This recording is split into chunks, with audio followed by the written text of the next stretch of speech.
तो चलो कल की क्लास को हम लोग आगे बढ़ाते हैं।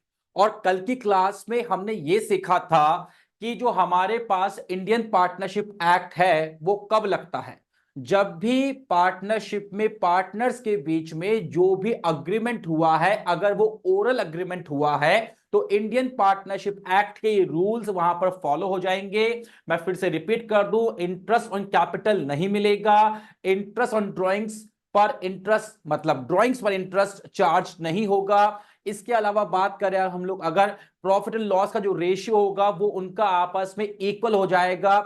जितने पार्टनर होंगे उन सब में वो प्रॉफिट जो है इक्वली डिस्ट्रीब्यूट होगा।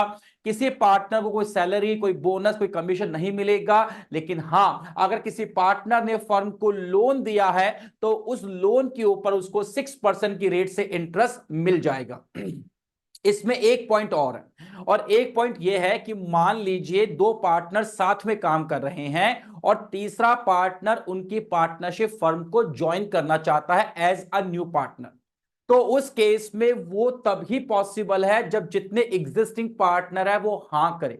मैं इसको एग्जांपल देके समझाता हूं आपको। मान लीजिए मान लो निशिता है और मान लो तनिष्क है, दोनों पार्टनर है, ये काम कर रहे हैं। और स्पर्श आता है आपके पार्टनरशिप में, बोलता है कि मुझे भी पार्टनर ले लो। तो जब तक निशिता और तनिष्क दोनों अग्री नहीं करेंगे तब तक स्पर्श पार्टनरशिप में एंट्री नहीं कर सकता। तो किसी भी नए पार्टनर का एडमिशन तब तक फर्म में नहीं हो सकता जब तक सारे जो एग्जिस्टिंग पार्टनर्स है वो हाँ ना बोल दे। अगर उनमें से एक भी बंदे ने मना कर दिया तो नया पार्टनर फर्म में नहीं आ सकता। इतना क्लियर है क्या? सही यस और नो? हाँ सर। Perfect perfect. अब इसी के ऊपर जो है आपका जो पहला क्वेश्चन है बुक का, वो मैंने लिया है। और आप लोग अपनी बुक अब साथ में खोलकर बैठना। क्वेश्चन नंबर 1 हम लोग ले रहे हैं इसके अंदर। जैसे जैसे टॉपिक हमारे आते जाएंगे उसके रिगार्डिंग जितने क्वेश्चंस आपके उन सबको हम डिस्कस करेंगे ताकि आपको सोल्यूशन मिल जाए। ठीक है? तो क्वेश्चन नंबर 1 बुक निकाल लीजिए, डिकी गोयल वाली बुक से हम लोग पूरे क्वेश्चंस कर रहे हैं यहां पर। और पहले क्वेश्चन की बात करते हैं। पहला क्वेश्चन जो है आपकी डिकी गोयल की बुक का वो ये है कि हमारे पास में X and Y are partners in a firm, they don't have any partnership deed. Partnership deed क्या होती है? मतलब इन लोगों के पास में जो भी लोगों ने अग्रीमेंट बनाया है वो रिटर्न में नहीं है, वो ओरल अग्रीमेंट है। इसका मतलब ये हुआ what should be done in the following cases. वो कुछ आपको केसेस बता रहा है और बोल रहा है कि मान लो इनके बीच में जो अग्रीमेंट हुआ है वो ओरल हुआ है तो क्या होगा। आइए देखते हैं क्या क्या केसेस बन रहे हैं। केस नंबर 1 बन रहा है, X has invested ₹10 lakh and Y only ₹5 lakh. X ने 10 लाख रुपए लगाए हैं, वाई ने 5 लाख रुपए लगाए हैं। X wants interest on capital eight the rate 8% per annum. और जो एक्स है वो बोल रहा है कि कैपिटल पर इंटरेस्ट मिलना चाहिए 8% के रेट से। मिलना चाहिए क्या? से यस और नो? से यस और नो? सर। नहीं मिलना चाहिए। क्योंकि अभी अभी बताया था मैंने आपको कि जब पार्टनरशिप डीड नहीं होती, जब ओरल अग्रीमेंट होता है तो उस केस में किसी भी पार्टनर को उसकी कैपिटल पे इंटरेस्ट नहीं मिलता, चाहे उसने कितने भी रुपए क्यों ना लगा रखे हो एज कैपिटल। करेक्ट है? तो ये जो एक्स बोल रहा है इसकी बात को मैं नहीं मानूंगा और मैं उसको कोई भी कैपिटल पर इंटरेस्ट नहीं दूंगा। दूसरा पॉइंट देखते हैं। X spends twice the time that Y devotes to the business। अच्छा, X बोल रहा है कि मैं दुकान पर आता हूं, मान लो दुकान खुलती है 12 घंटे, 12 आवर्स दुकान खुलती है, तो 8 घंटे उसमें X दुकान पे बैठ रहा है। और X बोल रहा है कि भाई देख, मैं 8 घंटे दुकान पे बैठ रहा हूं तो जो मेरी सैलरी है ना, बोल रहा है he wants a salary of ₹10,000 per month for the extra time spent by him।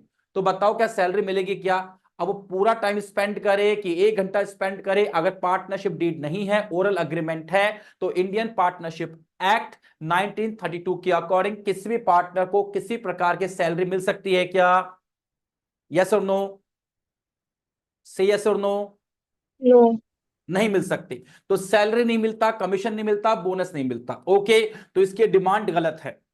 तीसरा पॉइंट कह रहा है मुझे, X wants to introduce his son Rajesh. X का बेटा है राजेश और वो चाहता है कि राजेश पार्टनरशिप में पार्टनर बन जाए, फर्म में पार्टनर बन जाए। अच्छा, मैंने पहले भी कहा था जब तक जितने एग्जिस्टिंग पार्टनर्स है, अगर सब के सब जब तक हाँ नहीं बोलेंगे तब तक कोई नया पार्टनर हमारा पार्टनर नहीं बन सकता।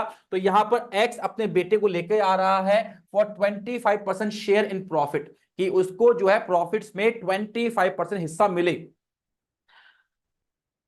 वाई ऑब्जेक्ट्स इट, वाई बोल रहा है नहीं मैं नहीं चाहता कि वो आए, तो वो आ सकता है क्या?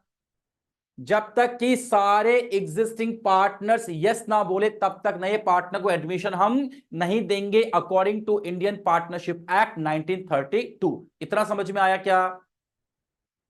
Yes sir. ओके, आगे चलते हैं हम लोग। अगला पॉइंट बोल रहा है क्वेश्चन में, X has advanced a loan of ₹2 lakh to the firm. X ने फर्म को 2 लाख रुपए का लोन दिया है, ठीक है। इस केस में हम लोग उस पार्टनर को यानी एक्स को मैक्सिमम कितने रुपए का इंटरेस्ट पे कर सकते हैं? कितना परसेंट इंटरेस्ट है वो? 6%। 6%। But he claims interest eight the rate 9% per annum. बोल रहा है मुझे 9% चाहिए, देंगे क्या? नहीं देंगे। हम उसको बोलेंगे भाई तेरे को 6% के रेट से इंटरेस्ट मिल जाएगा, बात खत्म हो गई, इसके ऊपर तेरे को इंटरेस्ट नहीं मिलेगा। तो जो 2 लाख रुपए उसने इन्वेस्ट किए हैं उस 2 लाख रुपीज का 6%, अगर मैं यहां पे कैलकुलेट करूं तो 2 लाख रुपीज का 6% इंटरेस्ट की बात करें तो ये कितना होता है? 12,000। तो उसको 12,000 रुपए का जो है वो इंटरेस्ट मिल जाएगा। That's it. इतना समझ में आया क्या? अपना माइक ऑन रखिए आप लोग, है ना, प्लीज माइक ऑन रखो अपना, कैमरा ऑफ रख सकते हैं। अगले पॉइंट के बारे में बात करते हैं हम लोग। तो कहता है कि Y withdraws ₹10,000 per month from the firm for his personal use. Y जो है 10,000 रुपीज की ड्रॉइंग्स कर रहा है हर महीने। Okay, X claims that interest on drawings at the rate 12% per annum be charge from Y. तो वाई से जो है वो 12% के रेट से इंटरेस्ट चार्ज होना चाहिए। होना चाहिए क्या? जब मैंने कहा कि इंडियन पार्टनरशिप एक्ट 1932 की अकॉर्डिंग अगर मान लीजिए ओरल एग्रीमेंट हुआ है, पार्टनरशिप डीड नहीं है, तो ड्राइंग्स पर इंटरेस्ट चार्ज नहीं होता, इंटरेस्ट पर capital interest on capital charge नहीं होता, ना पार्टनर को मिलता है, किसी पार्टनर को सैलरी बोनस कमीशन नहीं मिलता। Is it clear to all of you? क्या समझ में आया पूरा ये? तो जो यस पहला सर। क्वेश्चन है, जो पहला क्वेश्चन है वो पहला क्वेश्चन बेसिकली इसी पॉइंट के ऊपर बेस्ड था। क्या ये पहला क्वेश्चन समझ में आ गया? Yes sir. ओके, चलो अब हम आगे चलते हैं, कुछ टॉपिक्स को और पढ़ते हैं पहले, और उनके बेसिस पे जो जो क्वेश्चंस आपकी बुक में दे रखे हैं उन सबको सॉल्व करेंगे। सबसे पहले हम कुछ डेफिनेशंस को यहां पे पढ़ेंगे। ये डेफिनेशन जो है आपके एग्जाम में एज इट इज आती है, और ये डेफिनेशन कौन कौन सी है? इन डेफिनेशन की बात करें तो सबसे पहली बात है पार्टनर्स। क्वेश्चन में पूछ सकता है व्हाट आर पार्टनर्स, पार्टनर्स किसे कहते हैं, ये क्वेश्चन आ सकता है आपके पास में। और क्या आ सकता है? What is a partnership firm, या what is a firm, firm किसे कहते हैं, पार्टनरशिप फर्म किसे कहते हैं, ये वो पूछ सकता है क्वेश्चन के अंदर। और वो पूछ सकता है what is a firm name, यानी किसी भी फर्म का नाम क्या होता है, मतलब उसकी डेफिनेशन क्या है उसको। तो इन तीनों को वन बाय वन जो है हम लोग अभी यहां पे समझते हैं। सबसे पहले बात करेंगे पार्टनर्स कौन है। आइए देखते हैं पार्टनर्स की डेफिनेशन की बात करें तो the persons who have agreed और who have entered into a partnership with one another individually are called partners. ये पार्टनरशिप की डेफिनेशन है जो कि आपको एग्जाम में एज इट इज लिखकर आनी है अगर एक क्वेश्चन आता है तो, और मोस्टली आ ही जाता है। क्लियर है ये? इसके बाद आगे चलते हैं। What is a partnership firm? So the persons who have entered into partnership with one another individually are called as partner and collectively as partnership firm। यानी अगर मैं ये कहूं कि मान लो 3 पार्टनर है ए बी और सी, तो इंडिविजुअली मैं को कहूंगा पार्टनर ए है, पार्टनर बी है, पार्टनर सी है, लेकिन जब मैं तीनों को कंबाइन कर दूंगा तो मैं कहूंगा ये फर्म बन गई। जब मैं सारे पार्टनर्स को कलेक्टिवली बात करता हूं तो उसे फर्म कहा जाता है, और इंडिविजुअली उन्हें पार्टनर्स कहा जाता है, जो इस डेफिनेशन का मीनिंग है। अब जानते हैं what is the firm name, firm का नेम क्या होता है वो भी जानते हैं एक बार। So the name under which the business is carried is called firm name, यानी जिस भी नाम के अंडर में आप अपना बिजनेस चलाते हो उसे कहते हैं फर्म नेम। जैसे मान लीजिए क्लासेस है कॉमर्स की पाठशाला, तो जो मान लो ये तो खैर मेरा इंडिविजुअल स्टार्टअप है, लेकिन मान लीजिए ये एक पार्टनरशिप फर्म बन जाए तो जो नाम क्या हो गया, कॉमर्स की पाठशाला। तो ये जो कॉमर्स की पाठशाला है वो फर्म का नाम बन जाएगा। इतना क्लियर है? तो यस नो बोलिए please. Yes sir. Perfect perfect. अब हम लोग आगे चलते हैं। देखो इस क्लास में हम लोग जो है ना प्रैक्टिकल थियोरेटिकल हर चीज को प्रॉपर तरीके से समझने वाले हैं, तो जहां लगे समझ में नहीं आया वहां पे आप मुझे बता दीजिएगा। अग्रीमेंट की बात करते हैं। जैसा मैंने कहा था कि पार्टनर्स के बीच में अग्रीमेंट दो तरीके से बन सकता है। पहला बन सकता है ओरल अग्रीमेंट और दूसरा बन सकता है पार्टनर्स के बीच में रिटर्न अग्रीमेंट।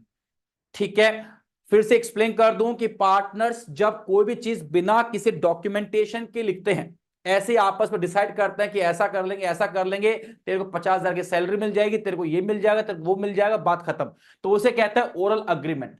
लेकिन ओरल अग्रीमेंट में प्रॉब्लम ये होती है कुछ लिखा हुआ तो होता नहीं है, कुछ भी डॉक्यूमेंटेड होता नहीं है, और जब कुछ भी डॉक्यूमेंटेड नहीं होता ना तो वहां पर डिस्प्यूट होने के चांसेस बहुत ज्यादा बढ़ जाते हैं, क्योंकि after all we are human being. झगड़े होते हैं, हमारा ग्रीड फैक्टर, हमारे बहुत सारे फैक्टर्स ऐसे बीच में आते हैं जिनकी वजह से जो है हमारा ईगो फैक्टर भी कह सकते हो, झगड़े हो जाते हैं दो लोगों के बीच में। अब दो लोगों के बीच झगड़े होंगे और उन्होंने अगर ऐसे हवा हवा में सब कुछ डिसाइड किया होगा तो फिर सोल्यूशन नहीं हो पाएगा। तो सबसे बेस्ट है कि जो भी उनके बीच में हुआ है उसको वो लोग जो है एक डॉक्यूमेंट के ऊपर, एक स्टाम्प के ऊपर लिख ले, पूरा पूरा लिखने के बाद सब कुछ उस पर मुहर लगवा ले, साइन करवा दे अथॉरिटी के, गवर्नमेंट के, ताकि वो एक लीगल डॉक्यूमेंट बन जाए कि कल को मान लो अगर कुछ भी प्रॉब्लम होती है, झगड़ा होता है, तो कल को अगर कुछ भी झगड़ा होता है तो उसका सोल्यूशन कहां से करेंगे, जो हमने लिखा है, देख भाई यहां पे लिखा हुआ है, सब कुछ यहां पे लिखा हुआ है, तो इसको देखकर जो है हम लोग अपनी प्रॉब्लम का सोल्यूशन कर सकते हैं। और जो हम इस सब कुछ जिस कागज के ऊपर, जिस पेपर के ऊपर, जिस स्टाम्प के ऊपर लिखते हैं, इसे ही हम लोग कहते हैं partnership deed. This is known as partnership deed. So partnership deed is nothing but just a written document which contains all the regulations, rules and all the information about any firm। तो partnership deed क्या है? एक written agreement है जिसमें partners के बीच में जो जो तय हुआ है, डिसाइड हुआ है, वो सब जो है उस कागज पे लिखा जाता है, उस स्टाम्प पे लिखा जाता है, और उसी स्टाम्प को, उसी कागज के टुकड़े को कहा जाता है पार्टनरशिप डीड। इतना क्लियर है क्या? Yes sir. परफेक्ट। ओके, तो पार्टनरशिप डीड की बात हमने की है। अब पार्टनरशिप डीड जो हम बात कर रहे हैं, इस पार्टनरशिप डीड में, इस पूरे कागज पे, इस पूरे स्टाम्प पे हमें क्या क्या लिखना होता है? आपके एग्जाम में ये क्वेश्चन कई बार आता है कि right 5 items which are written in a partnership deed, यानी पार्टनरशिप डीड में आप कोई 5 चीज जो आती है वो लिख दीजिए उसके अंदर, राइट? तो मैं यहां पे आपको सब कुछ समझा रहा हूं, नॉट ओनली 5, बहुत सारी, इनमें से आप 5 भी याद रख लोगे दिमाग में और एग्जाम में परफॉर्म करोगे तो आपको पूरे पूरे मार्क्स मिल जाते हैं, और ये क्वेश्चन एग्जाम में आता है, ये मानकर चलना। सबसे पहले हम लोग लिखते हैं पार्टनरशिप डीड के अंदर फर्म का नेम। अब फर्म का नेम क्या होगा? जिस नाम के अंडर में आप काम कर रहे हो, जैसे मान लो हमारी फर्म है, उसका नाम है कॉमर्स की पाठशाला, तो पहले नाम आ जाएगा, फर्म नेम में आ जाएगा कॉमर्स की पाठशाला, इस तरीके से, राइट? उसके बाद में ये जो हमारी फर्म है, ये फर्म है कहां पर? कोई तो जगह होगी धरती के ऊपर, उसका कोई तो एड्रेस होगा, बिल्कुल एड्रेस होगा, तो उस फर्म का जो एड्रेस है वो भी इस पार्टनरशिप डीड में हमको लिखना होगा, जैसे मैंने अपने यहां का एड्रेस यहां पर लिख दिया है।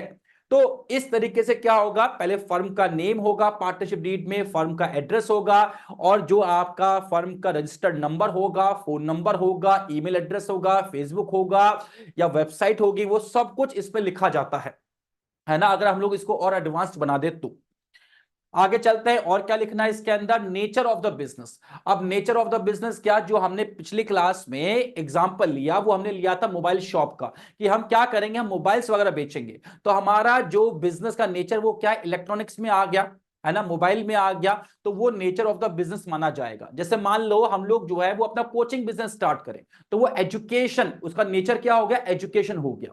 मान लो 2 लोग मिलकर, 4 लोग मिलकर कोई स्कूल स्टार्ट करते हैं पार्टनरशिप के अंदर, और स्कूल स्टार्ट करते हैं, तो उनका नेचर ऑफ बिजनेस क्या हो गया, पार्टनरशिप, सॉरी एजुकेशन हो गया, राइट। ऐसे मान लीजिए आप दो लोग मिलकर जो है एक टेलीकॉम कंपनी बनाते हो कि हम भी जियो की तरह जो है लोगों को सर्विस देंगे अपनी, तो वो क्या हो गया, टेलीकॉम बिजनेस हो गया। तो जिस तरीके का आप काम कर रहे हो उसे कहते हैं नेचर ऑफ द बिजनेस, वो भी आपको लिखना होगा इसके अंदर। पार्टनरशिप डीड में इसके अलावा जो आपके पार्टनर्स हैं उनका नाम भी लिखा जाएगा, उनका फोटो भी लगता है, याद रखना है ना। तो पार्टनर्स का फोटो भी लगेगा, पार्टनर का नाम भी उसमें लिखा जाएगा। इसके अलावा उन पार्टनर्स का जो एड्रेस है वो एड्रेस भी उसमें लिखा जाएगा, पार्टनर का नाम, उनका एड्रेस, ये सब चीजें जो है वो पार्टनरशिप डीड में लिखी जाएगी। जैसे मैंने यहाँ पे इनका एड्रेस लिखा है, अब इस मोहतरमा का ये एड्रेस नहीं है तो आप लोग कहीं से घर पहुंच मत जाना, कहीं ना कहीं ना बाहर एक चक्कर लगाओ कि हमने देखा था क्लास में आपको। मैंने ऐसे ही कुछ भी एड्रेस यहाँ पे लिख दिया ताकि आपको समझ में आए कि यहाँ पे एड्रेस इस प्रकार से हमको लिखना है। ओके।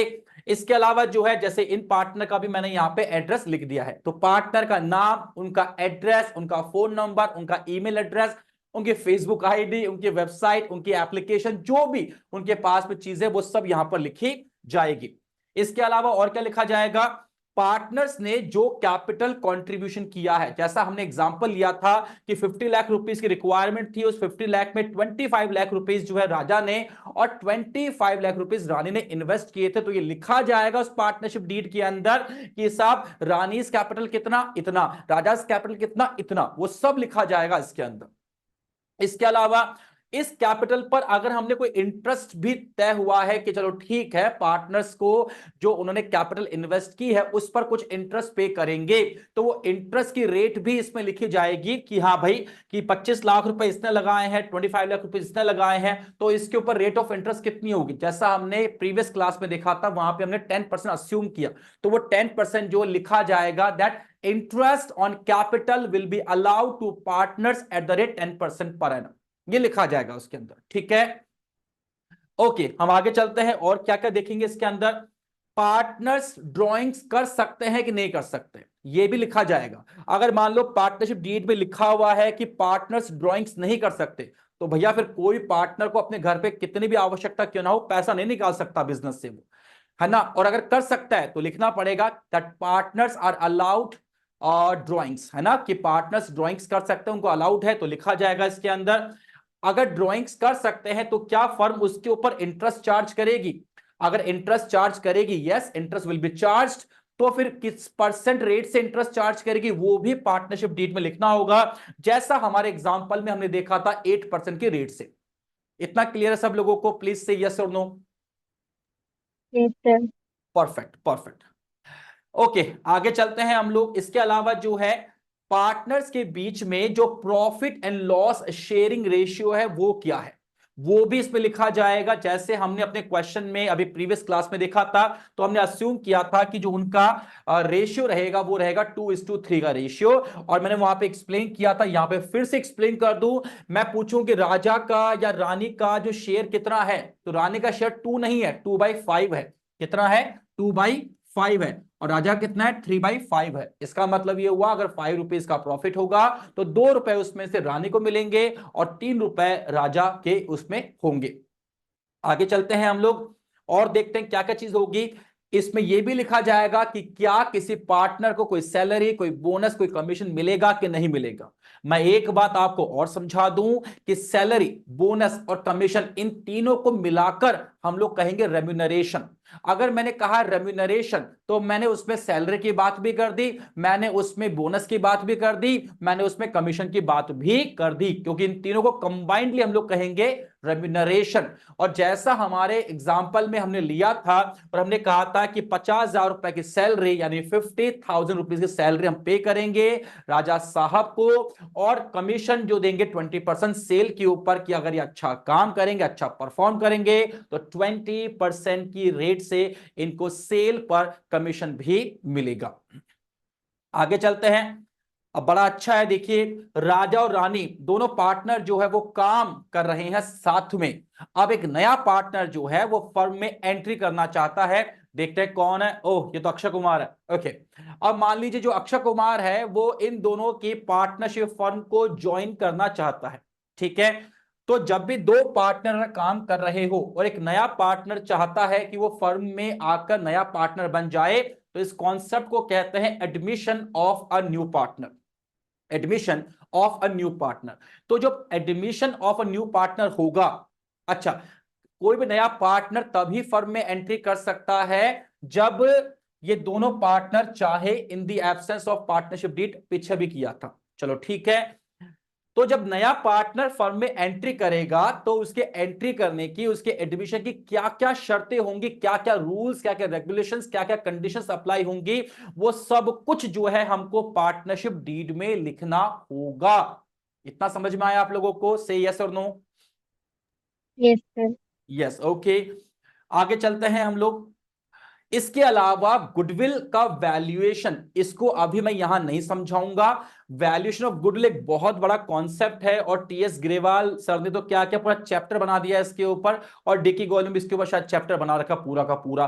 तो कंप्लीटली जो है इसको हम लोग वहां पर समझेंगे। ओके, आगे चलते हैं। और क्या है इस सब के अलावा? अकाउंटिंग पीरियड, ये हमने 11th क्लास में देखा था कि भाई आपको अकाउंट्स बनाने हैं तो कोई स्टार्टिंग पीरियड भी होगा, कोई एंडिंग पीरियड भी होगा, तो कहां से कहां तक का जो है आप पीरियड लेकर चल रहे हो। तो यहां पे नॉर्मली दो पीरियड आपको देखने को मिलेंगे। एक पीरियड ये होगा कि हम अपने अकाउंट्स जो मेंटेन करेंगे, या तो 1 अप्रैल से 31 मार्च तक करेंगे, इसे हम लोग कहते हैं फाइनेंशियल ईयर। और या फिर कुछ लोग, कुछ एक लोग जो है वो ऐसा भी करते हैं कि 1 जनवरी से 31 दिसंबर तक अपने अकाउंट्स मेंटेन करते हैं, इसे कैलेंडर ईयर कहा जाता है। नॉर्मली जो है इसी मेथड को यूज करते हैं, और आपको भी इसी मेथड को यूज करना है अगर उसने कोई भी आपको इंफॉर्मेशन नहीं दी है तो। और इसको कहते हैं फाइनेंशियल ईयर, और इसको कहते हैं कैलेंडर ईयर, है ना? तो हमको फाइनेंशियल ईयर को ही यूज करना है इन द एब्सेंस ऑफ इंफॉर्मेशन। आगे चलते हैं हम लोग अब। हाँ जी, अकाउंट्स मेंटेनिंग मेथड, आप जो है अपने अकाउंट्स कौन से मेथड से बनाओगे ये भी आपको मेंशन करना होगा, क्योंकि आपके पास में दो या दो से ज्यादा ऑप्शंस अवेलेबल होते हैं कि इस मेथड के थ्रू, इस मेथड के थ्रू भी जो है आप अपने अकाउंट्स मेंटेन कर सकते हो, जो अभी मैं आपको आगे सिखाने वाला हूं। बट जो भी मेथड आप फॉलो करोगे ना, वो आपको लिखना पड़ेगा पहले पार्टनरशिप डीड के अंदर कि हम इस तरीके से अपने अकाउंट्स को मेंटेन करने वाले हैं। इसके अलावा डेट ऑफ पार्टनरशिप कमेंसमेंट, यानी आप अपने पार्टनरशिप का बिजनेस कब से स्टार्ट करना चाहते हो, कब से आप श्री गणेश करने वाले हो, कब से जो है आप जो है वो, आज साहब ये दुकान की ओपनिंग हो रही है, देखा ना ऐसा, दुकान की ओपनिंग हो रही है, फिर चाचा आते हैं, बुआ आते हैं, और भी लोग आते हैं, उनको समोसे वगैरह खिलाते हो, आप एक ओपनिंग करते हो, वही ओपनिंग की बात कर रहा हूं मैं। तो आपको किस दिन अपनी दुकान का, अपनी पार्टनरशिप फर्म का, अपने बिजनेस का जो है आपको श्री गणेश करना है, उसे कहते हैं डेट ऑफ पार्टनरशिप कमेंसमेंट। वो भी आपको मेंशन करनी होगी पार्टनरशिप डीड में कि हमने इस दिन से अपना काम करना स्टार्ट किया है। और बैंक अकाउंट, देखो आज के वक्त पे जब से ग्लोबलाइजेशन तो खैर बहुत साल पहले हो गया था, लेकिन मोदी जी के आने के बाद में डिजिटलाइजेशन बहुत अच्छे तरीके से हुआ है। आज हुआ है 4 जून, 4 जून है, और आज रिजल्ट डिक्लेरेशन हो गया है। बीजेपी गवर्नमेंट वापस से बनेंगे, चाहे कम मार्जिन से ही क्यों ना बने। तो मोदी जी थर्ड टर्म में आ रहे हैं। टुडे इज 4 जून 2024।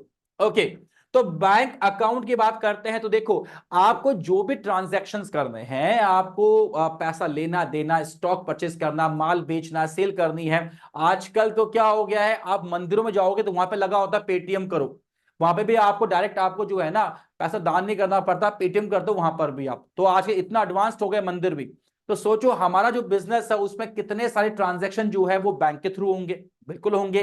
तो जो बैंक के थ्रू हमारे ट्रांजैक्शंस होंगे उसके लिए हमारा एक बैंक अकाउंट होना चाहिए। तो हमारा बैंक अकाउंट कौन से बैंक में है? आईसीआईसीआई बैंक में है कि एचडीएफसी बैंक में है कि एसबीआई? बकवास बैंक एसबीआई तो खैर, पर किसी अच्छे बैंक में हमारा अकाउंट है। वो जो अकाउंट है वो ज्वाइंट अकाउंट है कि सिंगल अकाउंट है?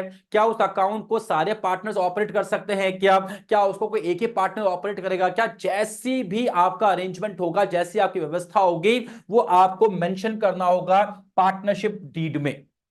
इसके अलावा बात करें सेटलमेंट ऑफ डिस्प्यूट्स, यानी अगर हमारे बीच में, यानी पार्टनर्स के बीच में किसी भी तरीके का डिस्प्यूट हो गया, माथाफोड़ी होगी किसी बात को लेकर, डिबेट हो गई किसी बात के ऊपर, झगड़े हो गए, बहस हो गई, तो इसका निपटारा, इसका सेटलमेंट कैसे करेंगे, वो रूल सारे जो है वो भी आपको पार्टनरशिप डीड में लिखने होंगे। और मान लो जो आपने रूल्स लिखे हैं और उससे कनेक्टेड कोई प्रॉब्लम होती है तो उस रूल के अकॉर्डिंग ही उसका सोल्यूशन किया जाएगा। एक बात और समझा दूं, कई बार क्या होता है कि हम लोग इतने होशियार तो है नहीं कि हम सब कुछ देख ले फ्यूचर में। मान लो हमने 20 रूल्स लिख लिए कि यार ये प्रॉब्लम होगी तो ऐसे सॉल्व करेंगे, ये प्रॉब्लम होगी तो इस प्रकार सॉल्व करेंगे, ऐसे आपने 20 रूल लिख लिए सोच समझ कर। अब मान लो ऐसे कोई प्रॉब्लम आ गई जो 21st प्रॉब्लम है और जो इसमें लिखी हुई नहीं है, तो सॉल्व कैसे करोगे इसको? तो फिर वापस से जो है इंडियन पार्टनरशिप एक्ट 1932 अप्लाई हो जाएगा, ये याद रखना। ठीक है, जो चीज आपके पार्टनरशिप डीड में आप मेंशन नहीं कर पाए या भूल गए या उसके अलावा कोई नई चीज पैदा हो गई, तो उसके ऊपर फिर वापस से इंडियन पार्टनरशिप एक्ट 1932 अप्लाई हो जाएगा। लेकिन जो सारी चीजें आपके पार्टनरशिप डीड में लिखी हुई है, इनके ऊपर इंडियन पार्टनरशिप एक्ट अप्लाई नहीं होगा। ये दिमाग में लेकर चलना, क्योंकि ये क्लैरिटी बच्चों को होती ही नहीं है। आगे देखते हैं हम लोग। अब बात करते हैं अकाउंटिंग के बारे में कि अकाउंटिंग हमको कैसे करनी है। अच्छा, उससे पहले अकाउंटिंग के पहले अभी जितना पढ़ा है उसमें कोई डाउट वगैरह आपके हैं तो एक बार अपना प्लीज अपना जो कैमरा ऑन कर सकते हो, माइक ऑन कर सकते हो और बता सकते हो कि सर कुछ चीजें में दिक्कत है या प्रॉब्लम। बताइए एक बार, कुछ पूछना हो तो आप लोगों को प्लीज आस्क।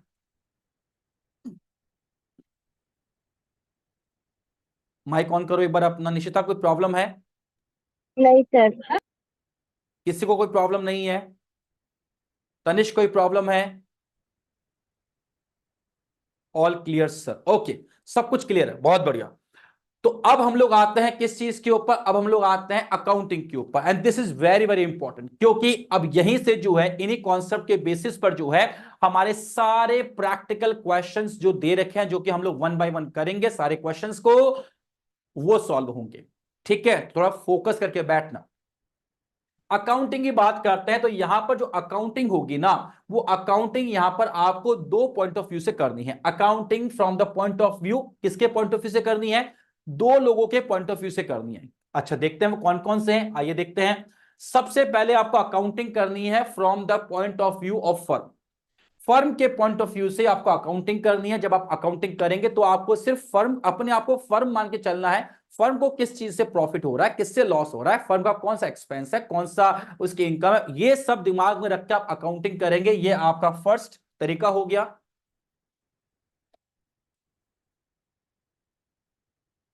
अकाउंटिंग करने का। और दूसरा जो है वो हो गया पार्टनर्स के पॉइंट ऑफ व्यू से। पूरी पार्टनरशिप में, पूरी की पूरी पार्टनरशिप में दिमाग में रख के चलना कि जो आपको अकाउंटिंग करनी है वो दो पॉइंट ऑफ व्यू से करनी है। जो पहला पॉइंट ऑफ व्यू है वो है फर्म के पॉइंट ऑफ व्यू से, और दूसरा जो आपको पॉइंट ऑफ व्यू लेना है वो है पार्टनर्स के पॉइंट ऑफ व्यू से आपको अकाउंटिंग करनी होगी। तो हम लोग सबसे पहले यहां पे बात कर रहे हैं फर्म के पॉइंट ऑफ व्यू से। ठीक है, so from the point of view of firm, तो फर्म के पॉइंट ऑफ व्यू से क्या करना होगा? हमें बनाना होगा इसके अंदर एक अकाउंट और उसका नाम है profit and loss appropriation account. ये प्रॉफिट एंड लॉस अकाउंट नहीं है, ये profit and loss appropriation account है। प्रॉफिट एंड लॉस अकाउंट से क्या होता है? नेट प्रॉफिट या नेट लॉस निकलता है। वहां से जो नेट प्रॉफिट नेट लॉस निकलता है उसको हम लेकर आते हैं P and L appropriation account में, और वहां लाने के बाद में पार्टनर्स को जो कुछ देना है ये बन रहा है फर्म के पॉइंट ऑफ व्यू से। तो मान लो मैं फर्म हूं, तो फर्म जो भी पार्टनर्स को देगी वो P and L appropriation account में मेंशन होगा, और जो भी पार्टनर से लेगी वो भी P and L appropriation account में मेंशन करना होगा। अप्रोप्रिएशन का बेसिकली मतलब होता है डिस्ट्रीब्यूशन। तो जो प्रॉफिट हुआ है, जो लॉस हुआ, उसको डिस्ट्रीब्यूशन का अकाउंट है ये। तो किसको करेंगे डिस्ट्रीब्यूशन? पार्टनर्स को करेंगे। तो इस P and L appropriation account में हमें सिर्फ और सिर्फ उन चीजों को लिखना है जो कि पार्टनर्स और फर्म से कनेक्टेड है, बाकी थर्ड पर्सन से कनेक्टेड है हमें कोई मतलब नहीं है उसको यहां पे लिखने का। ओके, अकाउंट कैसे बनेगा? P and L appropriation account, उसका फॉर्मेशन देखो, इस प्रकार से आपको अकाउंट मेंटेन करना होगा।